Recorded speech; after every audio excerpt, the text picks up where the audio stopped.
Hello friends, welcome to the Holly Lolly channel. You know, the longer I live in Japan, the more I feel like some sort of explorer, strange as it may sound. Every day, I'm learning something new, uncovering useful information. It's like peeling back layers of an onion. I learn something new, I see something new. It's akin to how a child explores the world, surprised, sometimes shocked, sometimes delighted by new discoveries. And I want to share this information through my perspective, hear your thoughts on various issues. And you know, I recently enrolled my children in kindergarten and school. This raised an interesting question. In our countries, when you choose a kindergarten or school, especially if it's private, you naturally inquire about the fees, how much it costs per year or per month, what the services include. Even though our options were limited as we looked for a kindergarten nearby, we still had to choose between two kindergartens. When I asked about the monthly fee for daycare, they replied, "It's difficult to say because it depends on your income." This surprised me. After all, children receive the same services and conditions, but the fees are different. I asked what determines this. They said that the more parents earn, the higher the fee for kindergarten will be. And, of course, vice versa, the less you earn, the less you pay for kindergarten. This revelation surprised me greatly. While, on the one hand, it's fair considering different financial capabilities, on the other hand, it also suggests unequal costs for children who receive equal services. By the way, the same applies to health insurance. If you earn a lot, you'll pay a substantial amount for health insurance every month, and the lower your income, the lower the amount of insurance you will pay. And while we're on the topic of working in Japan, did you know that it's almost impossible to fire an employee here? It is possible, but the process can drag on for months, even years. Japan's stringent labor laws require companies to retain employees until they retire. If you want to fire an employee, you have to pay a huge fine and compensation to the person you're firing. In order for a company to fire someone who is not guilty of serious misconduct, such as a major financial loss, theft, or crime, you first have to convince the court that the employee really deserves to be fired and that it is necessary to avoid bankruptcy for the company. This is why full-time employment is considered a privilege. Part-time workers are much easier to dismiss. Many know that in Japan, people typically choose a job for life. It's common for individuals to remain with the same company throughout their career without changing. If you change jobs in Japan, it is considered a sign that something is wrong with you. Many people work in the same company all their lives. Why is this the case, and why is it very unprofitable to change jobs in Japan? We often see in doramas, anime and manga young, handsome, rich guys in high positions living a beautiful life. But in reality, this is not the case. It is very difficult for young and promising Japanese to achieve fast career growth and good salary. Even if they do a great, wonderful job, here more attention is paid to seniority rather than skills. The longer and more loyal you work in one company, the more benefits and privileges you will have later. And, of course, after many years, employees are entitled to more vacation days, higher income and other benefits. From this perspective, changing jobs can only harm your career. For example, if a young person changes several companies in a few years, it will be very noticeable to future employers, and their hiring may be questioned. Similarly, if someone has worked in a company for 10 years and then left, it will also appear unusual to employers, as this is not the norm. So why do we usually want to change jobs? For example, a person has been working for 5 to 10 years in one place and sees no further prospects for career growth. It is logical that they would look for another company. But not in Japan. Even the most experienced specialists with 10 to 20 years of experience will reset when changing companies and start their career from scratch. Why from scratch? They will receive the same salary as a specialist who has just graduated from university and started working. Here, your previous achievements and experience are not taken into account. If you change companies, everything resets. Again, all the climbing up the career ladder, earning bonuses, extra days off all reset. You change companies, everything resets, and you start over. What was there before is not considered, and you begin anew. That's why no one here wants to change jobs. And, of course, I forgot to mention that changing jobs will affect your pension. It is more profitable for a retiree to work their entire life in the same place and steadily increase their salary so that their pension will be higher. Japan leads the world in life expectancy, but the size of pension payments does not always meet everyone's needs. Currently, there are over 40,000 pensioners in Japan over 100 years old. The Japanese pension consists of two parts: basic, paid by the state, and additional, which depends on one's quarry,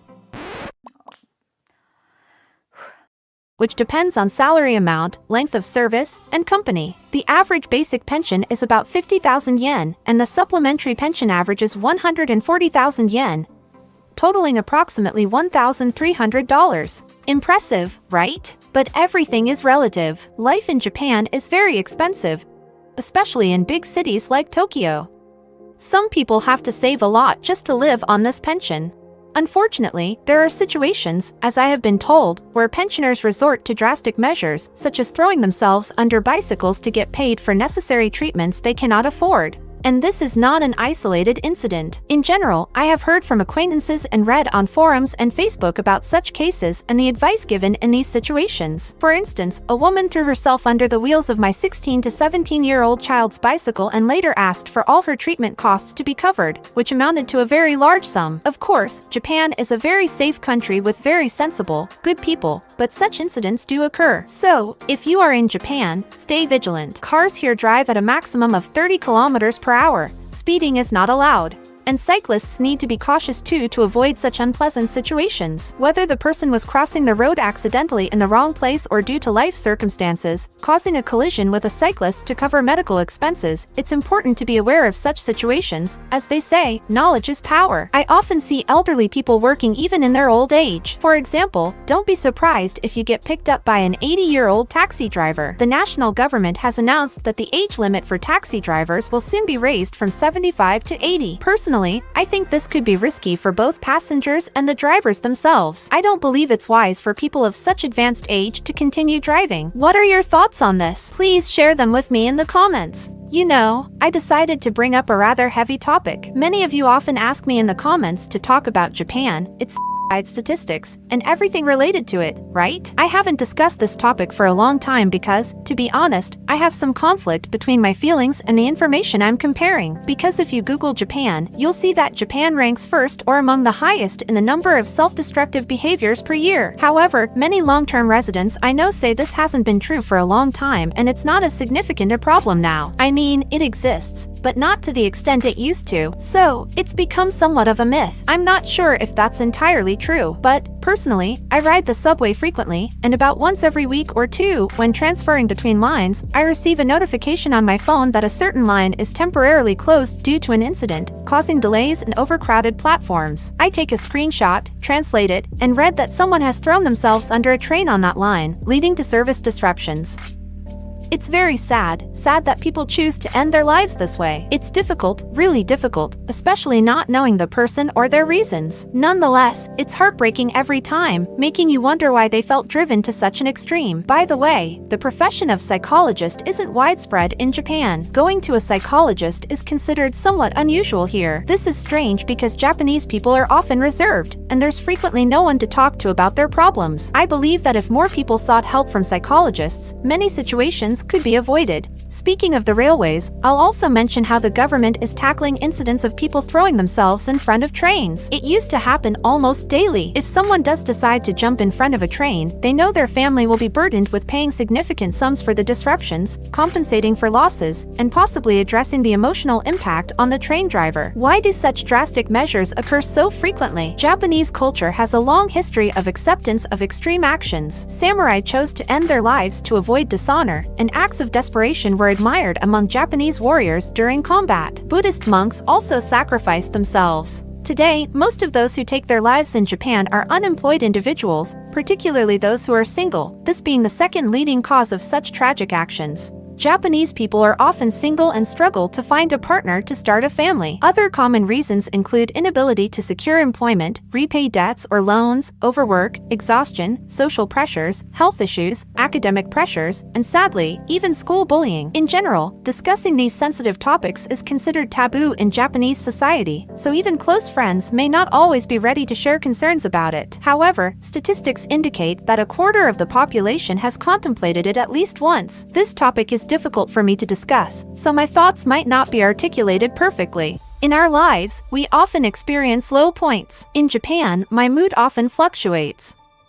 Some days I leave the house feeling like I have wings behind me. I can do everything. I want to do everything. I have a lot of energy. I want to release all this positive energy into the world, share it with people, and do something useful. Other days, I lack the motivation or mood to do anything at all. And I think why this happens. I ponder over various thoughts, but then I tell myself, oh yeah, everything will be all right. I know how to communicate with myself, find common ground, and turn things around. I wish for each of you that no matter your mood, it will pass, it's temporary, and life will improve, everything will be fine. Talk to someone. Having a friend or confidant to share your concerns with, be it family or close friends, is crucial. If you feel like you have no one to turn to, there are telephone support services where you can call and talk to someone who can help you navigate through tough times emotionally. Be assured that tomorrow will bring different thoughts. Little by little, you'll emerge from that state. The key is finding the right person or the inner strength to overcome life's challenges and keep going, because life is precious, no matter what, and it's essential to live it fully. And remember, you have the power to make significant changes in your life, to explore new interests and activities, and once you'll think, oh my god, why do I have so little time? I have the strength and determination to do something good for myself or others.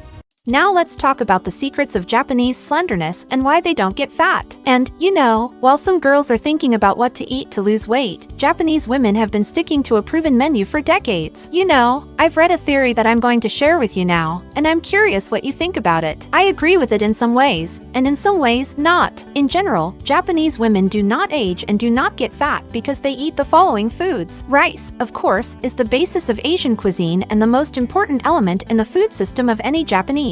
It is not only the main side dish, but also a substitute for bread. Despite the fact that rice is a product with a high carbohydrate content, it is considered the main element of the Japanese diet. But the Japanese cook rice in a different way than we are used to. It is not salted, not seasoned with oil, and, most interestingly, it is not boiled, but simply soaked in water. Japanese women practically do not eat fatty meat but cannot imagine a day without fresh fish and seafood. If you eat a lot of fish, it's nearly impossible to get fat, yet easy to saturate the body with beneficial nutrients. Of course, we can't forget about green tea, which helps slow down the body's aging process and is a faithful assistant in weight loss. Green tea is a diuretic, which means that it removes excess fluid from the body. Every Japanese is very reverent about the choice of vegetables. Without them, lunch is not lunch, and dinner is not dinner. The Japanese love daikon, leeks, cabbage, and they also eat such exotic dishes as bamboo shoots and lotus roots. But the main secrets of the slimness of Japanese women are that they make only simple fresh salads without dressings and, of course, without the favorite mayonnaise. Of course, I agree with these points, but now let's talk about those theories which clearly do not adhere to all. The method of food preparation also has a significant impact. It is said that people in Japan are not used to eating fried food at all. Yes, someone definitely favors boiled food or steamed food, but according to my observations, this is not everyone. I would even say that the Japanese are very fond of food in batter, and as we know, anything in batter is mostly greasy and unhealthy. Next, let's discuss portion sizes. Many people say that the Japanese only eat small portions, but often, some Japanese people's diet does consist of small portions and a lot of plates. For example, they eat a lot of vegetable appetizers first. There are all sorts of bean sprouts, mushrooms, sweet potatoes, then some rice with the same sweet potatoes or chestnuts, then some seaweed. And for dessert, no chocolate or cake. It's usually either yogurt with fruit or berries in rice batter. Of course, I'm not going to say that's not how the Japanese eat. Yes, the Japanese do eat this way, but not all of them. But you know, when I go into cafes and restaurants, for example, I often see very skinny Japanese men being served large plates of food. Not everyone, of course, eats such huge portions, but when I see someone so thin and small, I can't understand how they manage to eat it all, and he eats it all in 4 to 5 minutes. The plate is empty, and he leaves. I think, how is it? I don't eat rice, I don't eat bread, and still I can't lose weight. I still think that genetics plays a role here. I asked my friend in Japan, Kazu, and he says that they really have genetics like that. I guess this also includes the question of why Asians don't age as early as Europeans. When you ask how old a person is, you think 30 years old at most, but the person turns out to be in his 50s. This is very surprising. It's also a question of genetics. I am sure that if you do an experiment with a European and an Asian, feed them the same way, keep them in the same conditions, they will still be different people both in physique and in how fast they will age. That's the paradox. By the way, when I lived in Ukraine, after 2 pregnancies and 2 births, I gained 23 kilograms. I had to take hormones because the pregnancies were difficult, which contributed to my significant weight gain. It was a shock for me because I had always been used to weighing around 50 kilograms throughout my adult life. I felt great, energetic, and active, but gaining weight made me feel very uncomfortable. If I can find them, I'll make an effort to locate pictures from that time to show you. And to those who watch me, I want to say that everything lies within us. With inner motivation and understanding of our desires, there's nothing we cannot achieve. So, there's nothing that I cannot do.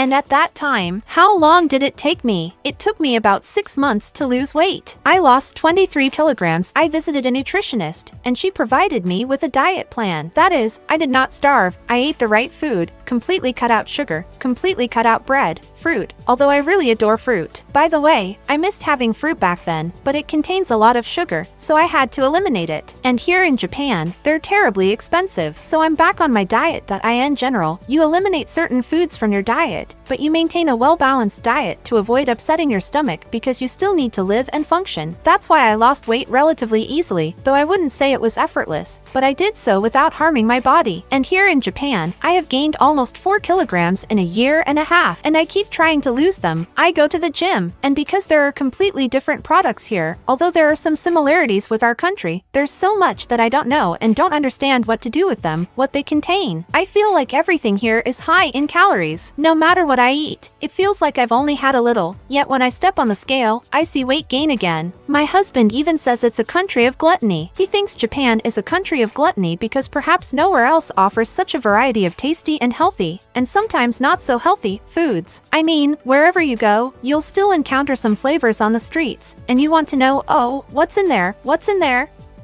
You want to run in and try a little bit. There's a huge selection of both ready-to-eat and semi-prepared food. You sample a bit of everything, but somehow you still end up gaining weight. And you look at the Japanese, they are all thin. They somehow manage to do it, although they eat a lot. In different restaurants you can often see how they order a bunch of small plates, and then it's all eaten quickly. I pick only certain foods from these plates, for instance, the meat on top, avoiding the rice which I set aside. Then I eat a bit of salad. But in the morning, I find that I've still gained about 400 grams in weight. What's wrong? Why am I so unlucky? That's why my theory after living in Japan is that it's genetics. As much as we would like to find some magic pill to eat to lose weight or two, I don't know, not age so fast, I still think it's genetics. What do you think about that? Please write. You know, I wanted to share another interesting Japanese characteristic with you. They meticulously plan everything, not just for the near future but often years ahead. A Japanese person always carries a diary where they jot down every detail, from daily plans to future engagements. They plan everything. This penchant for planning can sometimes be surprising to foreigners. For example, if you wanted to go somewhere spontaneously with a Japanese friend and they say they can't, don't take it personally. Japanese people prefer to schedule their meetings in advance. If you want to meet, ask them when they are available. If they genuinely want to meet you, they will find a spot in their diary, perhaps even months ahead, and say, "Here, I have this date available, let's meet then." If they don't want to meet, and as we already know from our previous videos, Japanese people don't say the word no, they will say yes, it would be good to do it sometime, and that will mean they don't want to. While there can be various reasons for this, it's essential to understand that it's a polite way of declining without explicitly saying no. So, I was very surprised that yesterday in the kindergarten, where my daughter goes, they told us, write down that Anechka will have a play in the kindergarten in May next year, on some date. And I said, is she going to participate in it? No, she'll be watching it. Just schedule that date. And for example, if we wanted to and decided to see if we could rent something to go to Hokkaido for New Year's Eve so I could show the kids the snow there, they really missed it. But no, everything is already booked. They say we should have booked a year or so ago to at least have time to book something. If you want to rest in the summer, you have to book from the fall or from the previous summer. Plan, because this is Japan, everything has to be planned and booked for months and years in advance. That's how the Japanese live. I accept that, but I can't do it myself. By the way, I have even made a habit of writing down my plans, because you are forced by your surroundings and circumstances to plan several months in advance. Although I live in such a way that I don't know where, in what country, in what place I will be, I don't know where fate will lead me in a few months. Here in Japan you need to plan extensively and well in advance. Do you plan ahead? Do you carry around a daily planner? Because, of course, I've always kept notes in my phone too, for the next, I don't know, week or two. And that's it. And I knew if some important event was coming up in 6 months. Well, like all of us, right? But I'm curious what you think about it. Write about it too, share in the comments. And I also wanted to discuss with you such an aspect of Japanese culture as the friendliness of neighbors towards newcomers. I don't know if you know, But for those who don't, I wanted to tell you, when you move into a new apartment, house, change of residence, you need to visit your neighbors. If it is an apartment building, as we have, you need to visit each neighbor, those to the right, left, above, and below, with a small, inexpensive gift. So you introduce yourself. We have come from such and such apartment. Here is a small present for you. You bow down, get acquainted. So is the customs. When we moved into this apartment, we knew about it. But there is a major hurdle. It is a language barrier. You have to at least, for example, call the intercom and somehow start, Sumimasen. Excuse me, please. Although you can look up some phrases in a translator, but it's still difficult to communicate normally. Japanese people often show great enthusiasm when they realize a foreigner is making an effort to speak their language, asking many questions and engaging in conversation. And I blush so much every time because I don't understand. I can somehow form my thoughts into a sentence and ask a question or say something, but I don't understand the answer they say, because I don't have enough vocabulary to understand them. And that's why it's very uncomfortable every time. And every time you have to communicate with them, and every time it's awkward. And here mostly live pensioners, old people, who do not understand how to speak through a translator. I ask her, please, speak here, and she starts speaking in sentences that go on forever, and my translator starts to malfunction, and I don't understand, so I ask again. It's very difficult for us. When I do some important things, I hire an interpreter to go with me, for example, to the mayor's office or to the hospital, but to hire an interpreter to visit the neighborhood, we didn't do that. We are very ashamed of it.